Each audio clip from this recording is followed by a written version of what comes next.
নহয় দাদা, এই কথা নহয় বুলি বিশ্বাস। আনৰ অপজক ৰচনা কৰাতেই সিহঁতৰ কাম।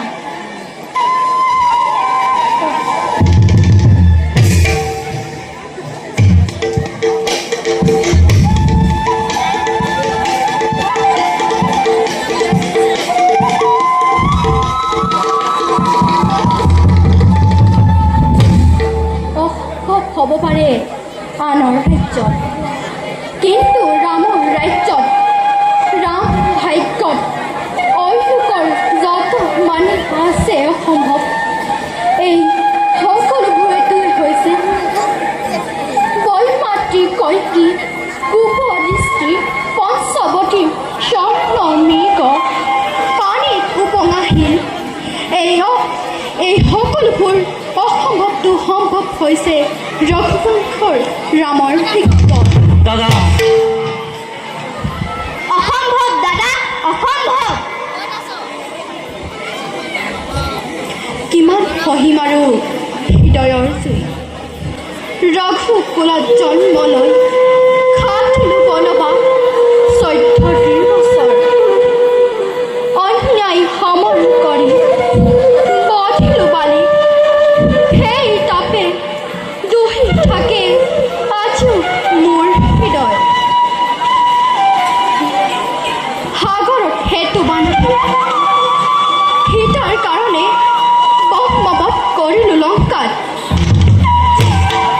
শুনা ভাইখন, বৃক্ষত জীৱ পাৰো মই স্বৰ্ণ সিংহাসন, বৃক্ষত জীৱ পাৰো মই দেৱী জানকী, যাৰ ৰপদক সমগ্ৰ বিশ্বই কৰে আলোচনা। লংকাপতি ৰাৱণৰ হাতে বন্দিনী সীতা, কলংকিনী দুৰ্চৰিতা। অসম্ভৱ দাদা, হ'ব পাৰে লংকাপতি ৰাৱণৰ হাতে বন্দিনী সীতা, তথাপিতো জানকী মাতৃপতিতৰ জীৱন্ত প্ৰতিভা।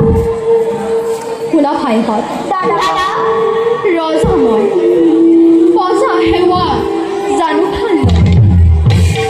ৰজাই প্ৰজা মণ্ডলী অসন্তুষ্টি কৰিব সাধন, এয়াই ৰজা ধৰ্ম হ'ব জগত।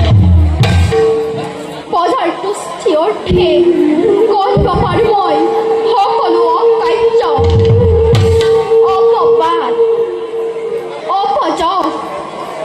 ৰঘুবংশক নিষ্কণ্টন খণ্ডন কৰিব হেতু বৃক্ষত জীৱ পাৰো মই স্বৰ্ণ সিংহাসন, বৃক্ষত জীৱ পাৰো মই তিনি অনুজক, বৃক্ষত জীৱ পাৰো মই দেৱী জানকী।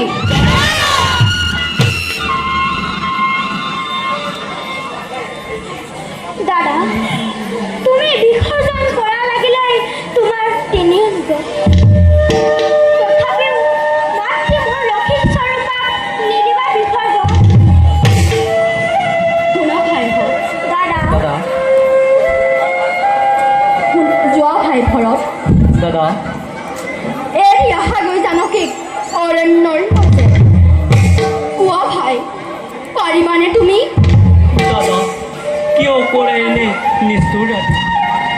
প্ৰজাগান নিদিবা দাদা, বৰতীৰে বিচাৰিছো ক্ষমা দাদা, নোৱাৰিম পালিবই নে নিষ্ঠুৰ ৰাতি।